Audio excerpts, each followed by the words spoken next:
देहाचं पंढरपूर झालं की डोळ्याची चंद्रभागा होते आणि त्या चंद्रभागेमध्ये पांडुरंग नाहतो. पांडुरंग नाहले हो चंद्रभागा तीर. आणि असं एकदा देहाचं पंढरपूर झालं आणि देहाच्या या डोळ्याच्या चंद्रभागा आणि भीमा झाल्या की त्या पंढरपुरामध्ये माझा सखा पांडुरंग नाचत नाचत येतो. आणि तोही साधा येत नाही, अबीर गुलाल उधळत उधळत येतो.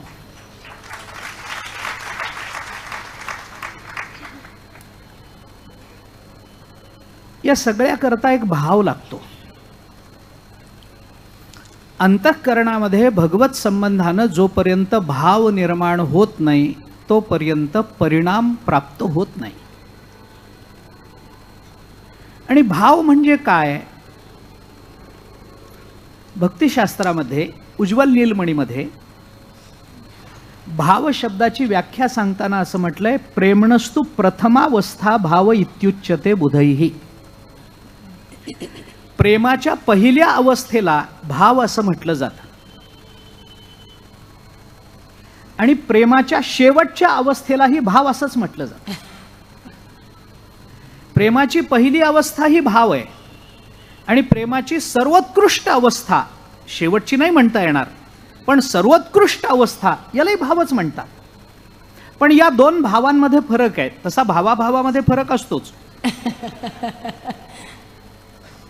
पण या दोन भावामध्ये फरक आहे.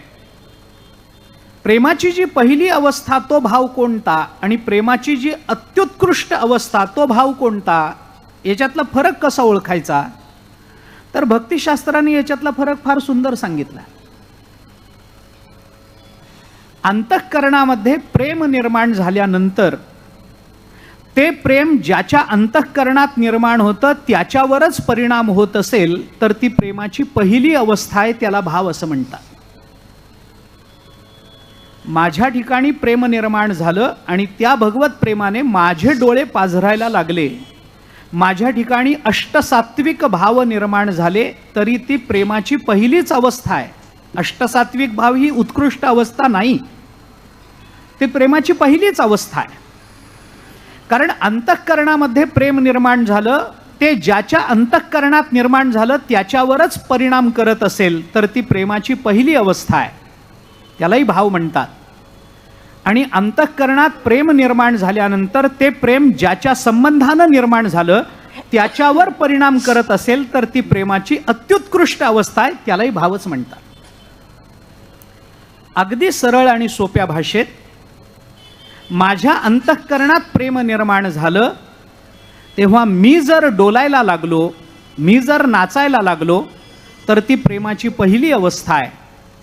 आणि माझ्या अंतःकरणात पांडुरंगाविषयी प्रेम निर्माण झालं आणि त्या प्रेमानं पांडुरंग नाचायला लागला तर ती प्रेमाची अत्युत्कृष्ट अवस्था आहे, त्यालाही भाव असंच म्हणतात. पांडुरंग नाहले हो चंद्रभागा तीर ही प्रेमाची पहिली अवस्था आहे, याला भाव असं म्हणतात. पण या भावाने जेव्हा अतिउत्कटता अंतःकरणामध्ये निर्माण होते आणि त्या अत्युत्कटतेमुळे जर माणसाचा भाव हा परमात्म चरणापर्यंत पोचत असेल, ती अतिउत्कटता माणसाला परमात्म चरणापर्यंत पोचवत असेल आणि परमात्म्याला त्या भावाच्या प्रामाणिकतेची, सातत्याची आणि सखोलतेची जर जाणीव होत असेल तर तो परमात्मा त्या भावापुढे नाचतो. तुकोबारांनी म्हटलंय, बोलू ऐसे बोल जेणे बोले विठ्ठल डोले.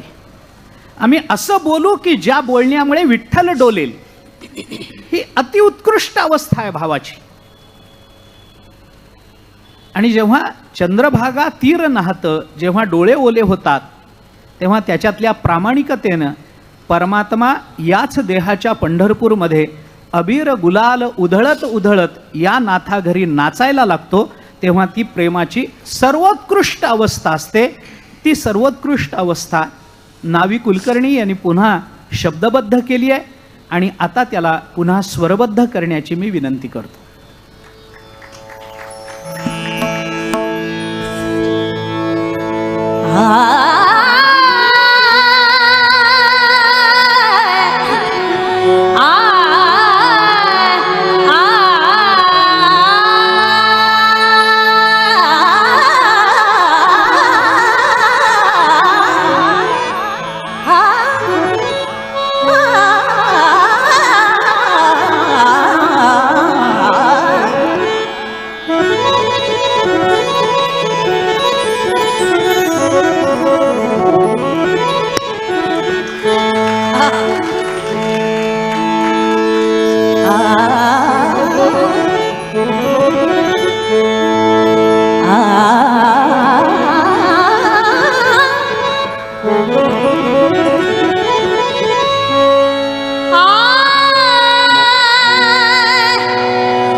त्यात आम्ही लीन त्यात